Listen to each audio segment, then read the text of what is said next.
Hi friends, Telugu boss relatives అందరికీ hi. Today special ఏంటంటే today recipe పచ్చి రొయ్యలు బేబీకార్న్ కర్రీ.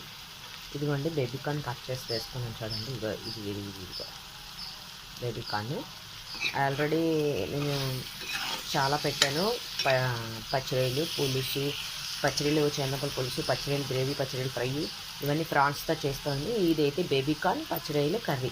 సేమ్ ప్రొసీజర్, కాకపోతే ఇందులో ఏంటంటే బేబీకార్న్ యాడ్ చేస్తున్నాను. మసాలాలు ఇవన్నీ యాజ్ ఇట్ ఈజ్ మనం ప్రాన్స్ కర్రీకి ఎలా వేసుకుంటామో ఫ్రై అది ఎలా చేసుకుంటాం. కాకపోతే ఈ ఫ్రై చేసినప్పుడు బేబీకార్న్స్ కూడా ఫ్రై చేసి మసాలా వేసి ఫ్రై చేయాలి. ఈ మిగతా ఇంగ్రీడియంట్స్ యాజ్ ఇట్ ఈజ్గా ఎలా ఉండాలి ఆల్రెడీ నేను ఛానల్లో పెట్టాను. ప్రాన్స్ కర్రీ ఎలాగో అలాగే, కాకపోతే దీని టేస్ట్ అయితే సూపర్గా ఉంటుంది. ఇంకో అన్నీ వేసాను. పచ్చిరొయ్యలు, బేబీకార్న్, క్యాప్సికమ్ కర్రీ. అంతేనా, క్యాప్సికమ్ దేంట్లో వేసినా చాలా రెడీ అయిపోయింది.